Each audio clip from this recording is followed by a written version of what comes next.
Hi, I'm Sydney Applegate, and this is my film review project for the two films What Plants Talk About and If the Tree Falls, a story of the Earth Liberation Front. First off, What Plants Talk About simplifies the hard science behind the ways in which plants communicate with the world around them, even without having organs that typically attribute to communication and awareness, like ears, eyes, nose. I think this film is trying to explain that plants are also behavioral species and respond to exterior stimuli in different fashions from animals and other humans, but are still impacted by others in similar ways. This film seeks to add a sense of importance and value to plants by showing that plants are not just rock-like objects that consume CO2 like most humans treat them.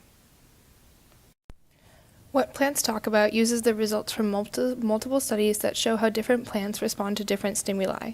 The example in this picture is of a parasitic dodder vine that can sense a tomato plant, its host of preference, by the chemicals that the tomato plant gives off into the air. 9 out of 10 times the vine located the tomato plant compared to a different one the same distance away. Plants also show other animal-like behaviors, like the ability to fend off predators, adhere to social norms, and hunting and foraging for food. Like leaves that grow towards the source of light, underground time-lapse footage reveals that young roots actively seek out and grow towards the most nutrient-rich soil. If a Tree Falls looks at the inner workings of the Earth Liberation Front, a revolutionary movement devoted to crippling facilities involved in deforestation, while also showing the story of ELF member Daniel McGowan, who faced terrorism charges for his involvement with the radical group.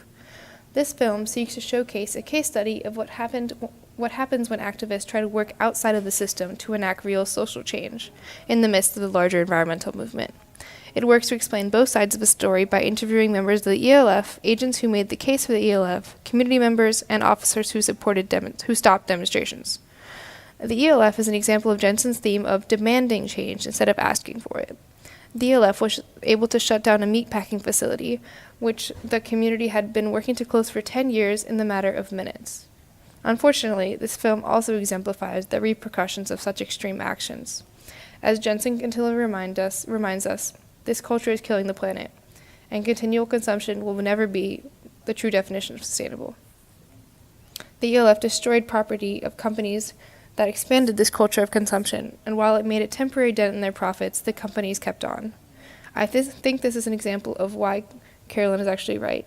Yes, typical demonstrations and typical methods of change are frustrating, but we need to look for solutions that won't criminalize the image of the environmental movement.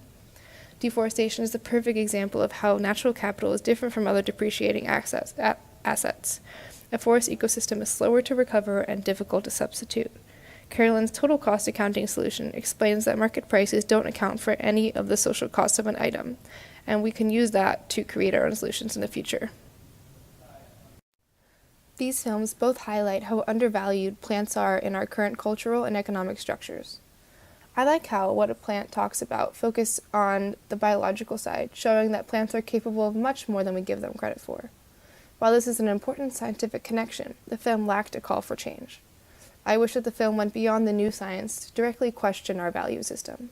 But that might discredit the science, of course, which is just another example of why science won't create actual change.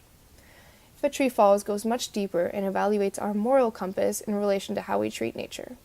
While What Plants Talk About was very interesting science presented in a manner that people could comprehend, it didn't have the lingering effects of If a Tree Falls. If a Tree Falls displayed the grotesque realities of systems that are so central to our society. I was shocked by the on-camera footage of law enforcement brutality during peaceful protests. I guess it goes to show how attached we are to our current culture of progress, which in this case is just destruction. It says a lot that our own police will physically harm us just to put in a new parking lot. Like Jensen said, we would rather kill our planet than kill our culture. The quote shown in the background here, when we destroy something created by man, we call it vandalism. But when we destroy something created by nature, we call it progress.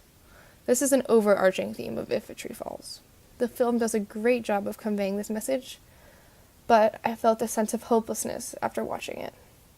If typical protests don't work and the radical protests receive lifelong jail time, then what are we to do? Instead of ending on the sad note of the main character going to a terrorist jail, I wish the film showed how the others are still working to make change, like people like me. The ELF may have dissolved, but the environmental movement is still holding on.